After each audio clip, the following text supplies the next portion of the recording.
Ridwan Kamil berterima kasih pada Geraldine Beldi. Kalau berlibur ke Indonesia, nanti saya yang urus.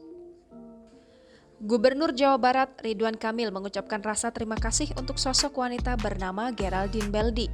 Lantaran Geraldine Beldi yang telah menemukan jasad Emeril Khan Mumtaz untuk pertama kalinya. Ridwan Kamil pun berhasil bertemu dengan Geraldine Beldi. Mereka sempat berjabat tangan dan berbincang-bincang. Ridwan Kamil pun mengunggah momen dirinya bertemu dengan Geraldine Beldi di akun Instagram miliknya @ridwankamil. Jenazah Emeril Khan Mumtaz putra Ridwan Kamil telah dipulangkan langsung dari Swiss ke tanah air hari ini Sabtu 11 Juni 2022.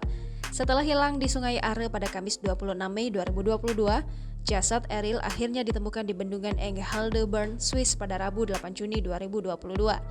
Rencananya jenazah Eril akan dimakamkan di pemakaman keluarga di Kecamatan Cimaung, Kabupaten Bandung. Pihak keluarga dari Ridwan Kamil sendiri diketahui tengah mempersiapkan lokasi pemakaman Eril. Adapun memiliki waktu untuk disemayamkan, maka Eril akan disemayamkan di Gedung Pakuan, Kota Bandung.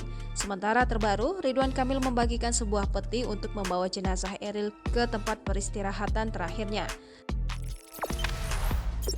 Jangan lupa subscribe, share, komen, dan like ya.